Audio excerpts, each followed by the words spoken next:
नमस्कार। आज हम लोग पढ़ेंगे ऑर्गन क्लोन के बारे में।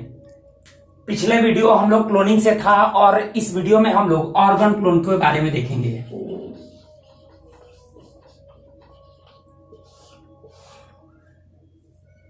ऑर्गन क्लोन यानी अंगों का क्लोन तैयार करना। अंगों का क्लोन तैयार करना। अंगों के जैसे कि किसी जीव का क्लोन तैयार होता है। क्लोन का मतलब हम पहले ही बता चुके हैं। क्लोन का मतलब होता है हूबहू कॉपी। यानी ये हूबहू कॉपी का यहां मतलब है कि एकदम एक दूसरे के जैसा, यानी प्रतिरूप। इसका मतलब है प्रतिरूप, हूबहू दूसरे के जैसा।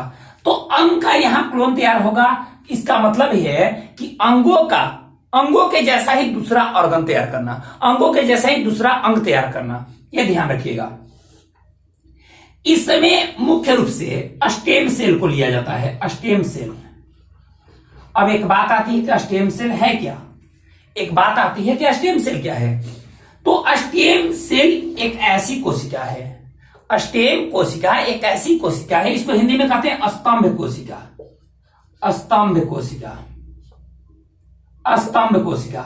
स्तंभ कोशिका एक ऐसी कोशिका है जिससे किसी भी अंग की कोशिका तैयार की जाती है।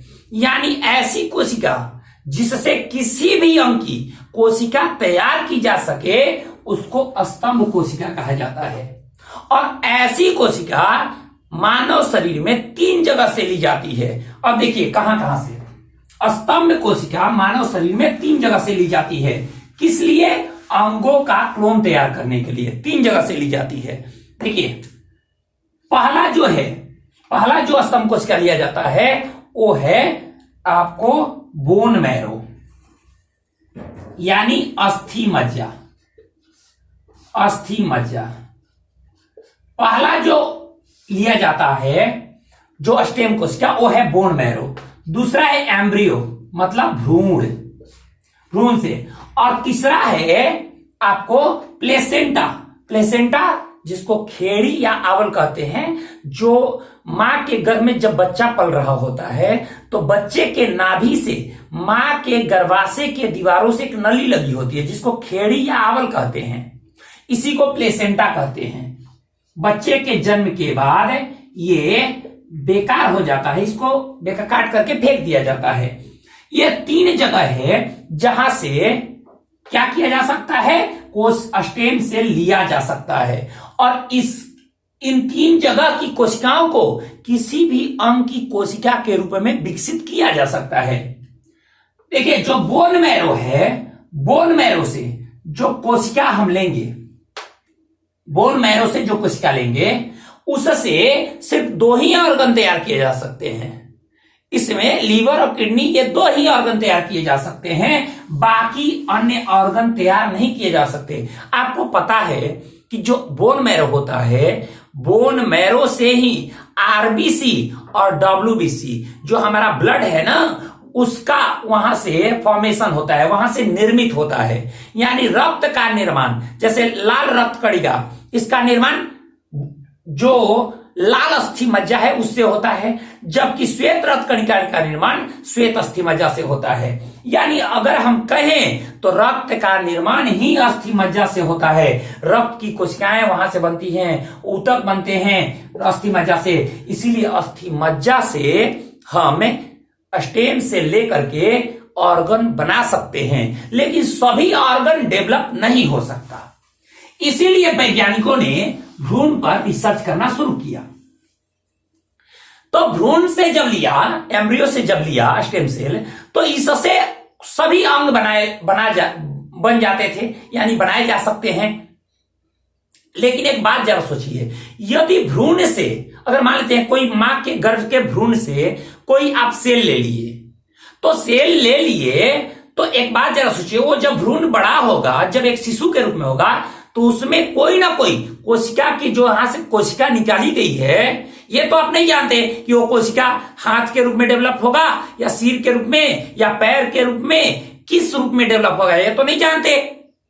अब ऐसी स्थिति में क्या होगा, ऐसी स्थिति में जो बच्चा होगा वो विकलांग पैदा होगा, कहीं ना कहीं किसी ना किसी अंग से वो विकलांग होगा, चाहे हाथ की स्थिति, चाहे पैर की स्थिति, गर्दन की स्थिति, कुछ भी स्थिति डैमेज होगी, लेकिन डैमेज होगी। तो इसीलिए भ्रूण से स्टेम सेल लिया जा सकता है और ऑर्गन डेवलप किए जा सकते हैं, लेकिन दिक्कत यही है कि भ्रूण से लिया तो जा सकता है, लेकिन जो बच्चा होगा ना इससे, वो जो जिस भ्रूण से स्टेम सेल लिए हैं उस भ्रूण से जो बच्चा डेवलप होगा वो क्या होगा, विकलांग होगा। इसीलिए भ्रूण पर भी रिसर्च करने बंद कर दिए गए। अब आ गया प्लेसेंटा। अब देखिए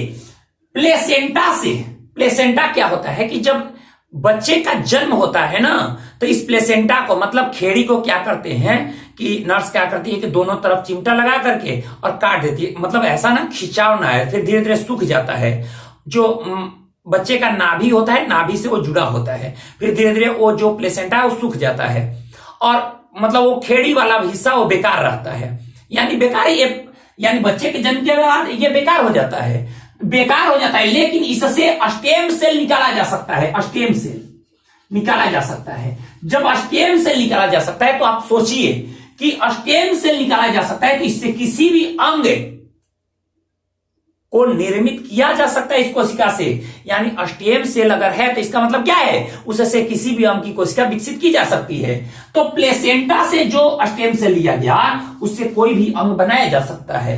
ऐसी स्थिति में ये बेकार था, बच्चे के जन्म के बाद ये बेकार हो जाता था, इसके बाद अब क्या हो गया, ये इतना यूजफुल हो गया कि इससे कोई भी अंग बनाया जा सकता है।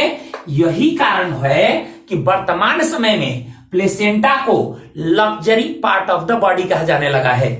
वर्तमान समय में प्लेसेंटा को luxury part of the body कहा जाने लगा है, कारण क्योंकि इससे स्टेम सेल प्राप्त किया जा सकता है और इस स्टेम सेल से कोई भी ऑर्गन डेवलप किया जा सकता है। सपोज कोई बच्चा जन्म लिया, मान लेते जो पैसे वाले आदमी होंगे वो क्या करेंगे, मान लेते बच्चा जन्म लिया, तो बच्चा जन्म लेने के बाद स्थिति क्या आई कि हम उसके प्लेसेंटा को कहीं हम लेबोरेटरी में रख दिए, सुरक्षित रख दिए। मान लेते फ्यूचर में कभी ऐसा हुआ कि उसका कोई अंग खराब हो गया, मान लेते किडनी खराब हुई, हृदय खराब हुआ, या हाथ में कोई प्रॉब्लम हो गया, हाथ की हड्डियों में, तो क्या करेंगे कि उसके प्लेसेंटा से स्टेम सेल निकाल करके और उसका जो अंग खराब हुआ उसको डेवलप कराएंगे और फिर उसके अंग को लगाया जा सकता है।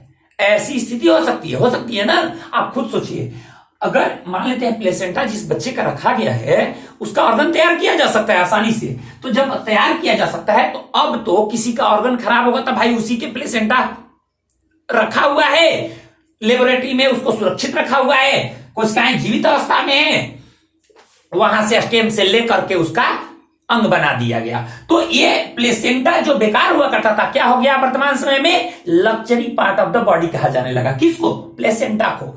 एक बात और, मैं सोच रहा था कि चलिए प्लेसेंटा से तो डेवलप हो सकता है, लेकिन अगर अंग ऐसे बनने लगे तो जरा सोचिए, मान लेते कोई बच्चा जन्म लिया और उसका मान लेते हैं उसका जो प्लेसेंटा है उसके प्लेसेंटा से स्थिति आई कि उसके प्लेसेंटा से जो मतलब ऑर्गन बने वो ये भी हो सकता है कि उसको मार्केट में लोग बेचने लगे, तो गैर कानूनी अंगों का व्यापार होने लगेगा ना, अंगों का कोई वैल्यू ही नहीं रहेगा।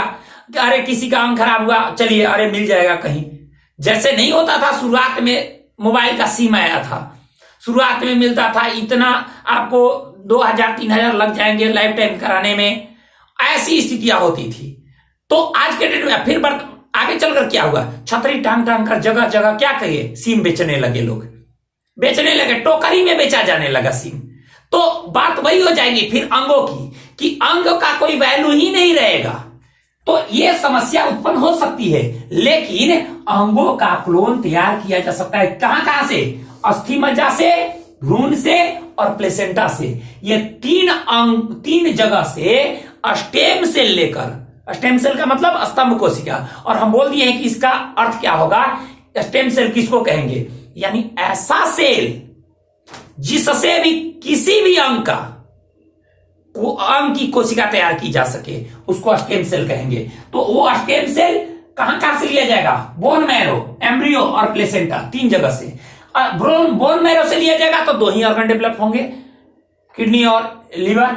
उसके बाद ये जो हिस्सा है भ्रूण एम्ब्रियो, इससे कोई सारे ऑर्गन डेवलप हो सकते हैं, लेकिन इससे भ्रूण से अगर कुछ लिया जा रहा है तो इससे क्या कुछ क्या लिया जा रहा है तो उससे जो बच्चा जन्म लेगा ना वो क्या होगा, विकलांग होगा। इसीलिए इस पे भी रिसर्च बन प्लेसेंटा पर काम किया जा रहा है, और प्लेसेंटा को इस समय luxury part of the body कहा जाने लगा है।